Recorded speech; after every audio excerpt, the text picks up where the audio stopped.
बंजारन बहू। कमला एक बहुत स्वार्थी महिला है। उसने पैसों के लिए एक ऐसे इंसान से शादी की जो पहले से शादीशुदा और एक बच्चे का पिता भी था। कमला के पति को मरे हुए एक अरसा बीत गया है। अब वो अपने सौतेले बेटे वैभव के साथ रहती है। वैभव के दिल में अपनी माँ को लेकर इतना डर है कि वो अपनी माँ के सामने एक शब्द नहीं बोल पाता। उसकी माँ जो कहती है उसको सर झुकाकर वही मानना पड़ता है। वैभव, तुमने अभी तक घर का काम क्यों नहीं किया? तुमसे कितनी बार कहा है कि सूरज निकलने से पहले तुम घर की साफ सफाई पूरी कर दिया करो। वैभव कुछ नहीं बोलता, चुपचाप सर झुकाए अपनी माँ की बात सुनता रहता है। तभी पास में खड़ा नौकर सुखराम कहता है, मालकिन, वैभव बाबा को रात से तेज बुखार है, इसलिए वो सुबह जल्दी उठ नहीं पाए। उनके बदले मैं घर की साफ सफाई कर देता हूँ। इसे कोई बुखार नहीं है। मैं इसे अच्छी तरह से जानती हूँ। ये सब काम न करने के बहाने हैं। सुखराम काका, बोल दो इसे, सारे घर का काम यही करेगा। और इससे समय पर अपना काम पूरा नहीं किया तो इससे आज का खाना भी नहीं मिलेगा। मगर मालकिन, वैभव बाबा की सच में ही तबीयत खराब है, आप एक बार देख तो लीजिए। कमला बिना कुछ बोले वहां से चली गई और बेचारा वैभव तेज बुखार में भी काम करता रहा। कमला वैभव की शादी एक ऐसी लड़की से कराना चाहती थी जो अनपढ़ हो और कमला से इसी तरह डरे जिस तरह वैभव डरता है, ताकि वैभव की सारी जायदाद और धन दौलत उसकी मुट्ठी में रहे। लेकिन आज के जमाने में ऐसी लड़की मिलना मुश्किल है। कमला कार में यही सब कुछ सोचती जा रही थी कि तभी रास्ते में, अरे ड्राइवर, तुमने कार क्यों रोक दी? और ये इतना शोर कैसा? मैडम, आगे कुछ बंजारों का खेल चल रहा है, इसलिए भीड़ लगी है। मैं अभी भीड़ को साइड में करवाकर कार निकालता हूँ। ड्राइवर भीड़ को साइड करके कार निकालने की कोशिश करने लगा कि तभी कमला की नजर रस्सी पर चल रही एक फुलवा नाम की बंजारन पर पड़ी। क्यों ना मैं इस बंजारन की शादी वैभव से करा दूं? ये तो अनपढ़ लग रही है, मेरे पैरों तले दबकर भी रहेगी। मुझे अभी इसके माँ बाप से बात करनी होगी। ये सोचकर कमला ने उन बंजारों से बात की और उन्हें शाम को अपने घर बुलाया। फुलवा के माता पिता वहां उसे लेकर आ गए। उन्होंने इतना आलीशान घर पहले कभी नहीं देखा था। अच्छा हुआ आप लोग आ गए। देखिए, मुझे घुमा फिरा कर बात करने की आदत नहीं है, इसलिए सीधे सीधे मुद्दे पर आती हूँ। मुझे आपकी बेटी बहुत पसंद है। मैं अपने इकलौते बेटे की शादी आपकी बेटी फुलवा से कराना चाहती हूँ। इसके बदले में आप जो चाहो वो ले सकती हैं। तभी फुलवा की माँ कहती है, ये क्या कह रही है मैम साहब? कहीं आप हमारी गरीबी का मजाक तो नहीं उड़ा रही ना? आप मेरे बेटे से मिल लो। अगर आपको मेरा बेटा पसंद आता है तो मैं कल से ही शादी की तैयारी शुरू कर दूंगी। सुखराम, वैभव को लेकर आओ। फुलवा अपनी माँ के कान में फुसफुसाती है, माँ, कहीं इस मेम साहब का छोरा पागल तो ना है? फुलवा अपनी माँ से बात कर रही होती है कि वैभव वहां आता है। फुलवा उसे देखती ही रह जाती है और उसके माता पिता उसकी शादी तय कर देते हैं। शादी वाले दिन किसी को फुलवा और वैभव की बेमेल विवाह की बात समझ में नहीं आती। फिर भी एक औरत कमला से पूछ ही लेती है, कमला जी, आपने अपने इकलौते बेटे की शादी देहाती गवार से क्यों करा दी? ये बंजारन आपके घर की बहू बनने लायक तो नहीं है। कम से कम अपने स्टेटस का ही ख्याल कर लिया होता। बहू तो अपने टक्कर की लाती, आपने तो बंजारन को ही बहू बना लिया। अब कमला को समझ में नहीं आ रहा था कि इस बात का क्या जवाब दे। वो कुछ देर चुप रही और सोच समझ कर कहती है, बहन जी, आपको तो पता है आजकल के बच्चे किसी की बात कहाँ सुनते हैं।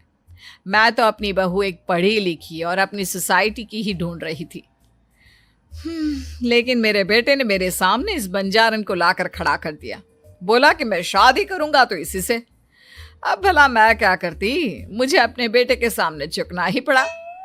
कमला की ये बातें सुखराम भी सुन रहा था। उसने ये सारी बातें वैभव को जाकर बता दी। काका, मैं तो फुलवा को जानता भी नहीं, फिर माँ मेरे बारे में झूठ क्यों कह रही है? अरे बेटा, तुम कितने भोले हो, तुम्हें कुछ भी नहीं पता। तुम्हारे पिता अपनी सारी संपत्ति तुम्हारे नाम करके गए हैं। तुम्हारी माँ नहीं चाहती कि यह संपत्ति तुम्हें मिले, इसलिए उन्होंने तुम्हारी अनपढ़ लड़की से शादी करवाई ताकि तुम्हारी तरह वो भी अपने हक के लिए आवाज ना उठा सके। सुखराम काका, मैं क्या करूं, आप ही बताओ। माँ के सामने आते ही मेरे हाथ पैर कांपने लगते हैं। मैं माँ को कुछ भी नहीं कह पाता। वे दोनों बात कर ही रहे थे कि अचानक कमला वहां आ गई। कमला को देखकर दोनों घबरा गए।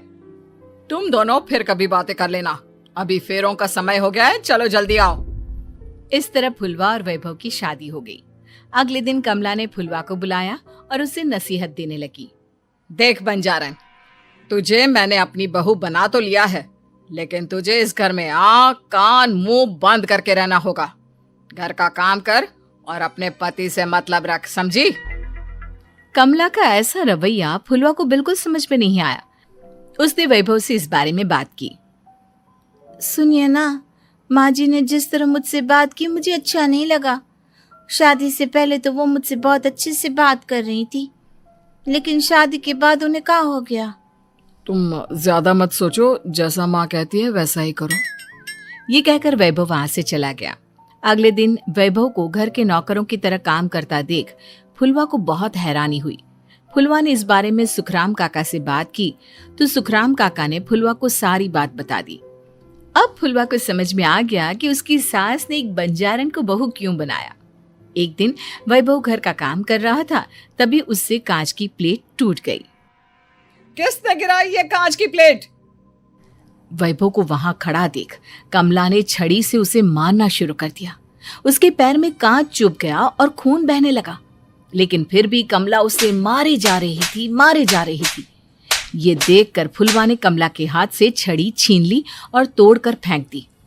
बंजारन, तेरी इतनी हिम्मत, तूने मेरे हाथ से छड़ी छीनी? कमला फुलवा को थप्पड़ मारने ही वाली थी कि फुलवा उसका हाथ पकड़ लेती है। ओ सस माँ, मैंने मॉम की गुड़िया ना समझ लियो। बंजारन हो बंजारन, ईंट का जवाब पत्थर से देना जानती हूँ। आज के बाद मेरे या वैभव जी के ऊपर हाथ उठाने की सोचियो भी ना, समझी ससु माँ? ये कहकर फुलवा वैभव को लेकर वहां से चली गई। उसने वैभव के पैर पर पट्टी बांधी, उसके आंसू पोंछे। वैभव ने पहली बार किसी के दिल में अपने लिए इतना प्यार महसूस किया। अब फुलवा वैभव का हर काम में हाथ बटाती, उसका बहुत ख्याल रखती। इस तरह दोनों बहुत ज्यादा नजदीक आ गए। वहीं दूसरी ओर कमला सारी जायदाद अपने नाम करने की साजिश करने लगी। और एक दिन, वैभव, जल्दी बाहर आओ। कमला की आवाज सुनकर वैभव और फुलवा अपने कमरे से बाहर आ गए। जी माँ, आपने बुलाया? ये ले, इन कागजों पर साइन कर दे। वैभव कागजों पर साइन करने ही वाला था कि फुलवा वैभव के हाथ से पेन छीनकर कहती है, ना वैभव जी, आप इस पर हस्ताक्षर नहीं करेंगे। आओ बंजारन, मैं तुझसे बात नहीं कर रही। ये बात मेरे और मेरे बेटे के बीच की है।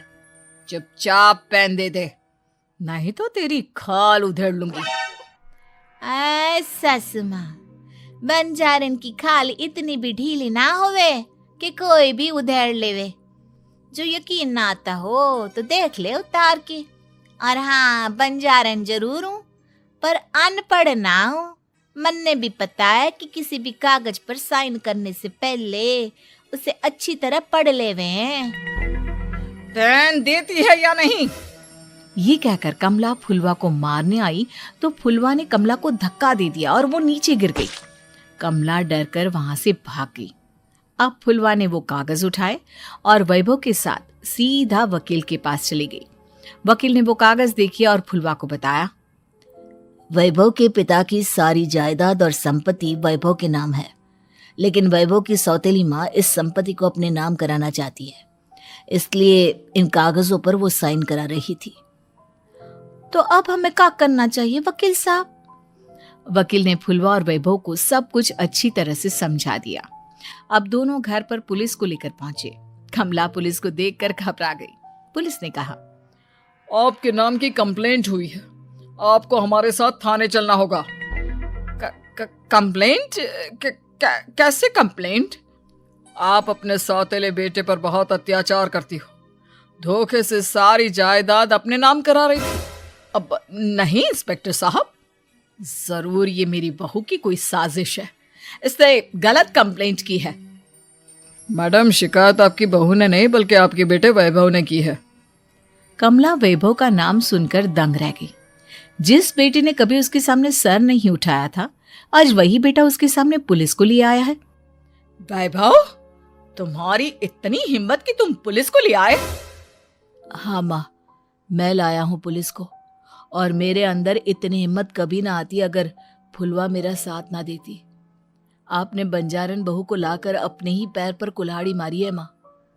मैडम, अब की बात खत्म हो गई हो तो चलो हमारे साथ। वैभव, मुझे माफ कर दो, मुझे थाने मत भेजो। आज के बाद मैं तुम्हें कभी नहीं मारूंगी, तुम्हें कभी परेशान नहीं करूंगी, मुझे माफ कर दो। वैभव अपनी कंप्लेंट वापस ले लेता है और पुलिस वहां से चली जाती है।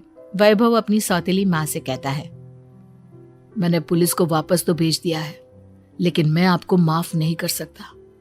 आपने बचपन से आज तक कभी मेरे सर पर हाथ नहीं रखा, हमेशा मुझे मारती रही, नौकरों की तरह बर्ताव करती रही। आप इस घर में नहीं रह सकती, चली जाइए यहां से।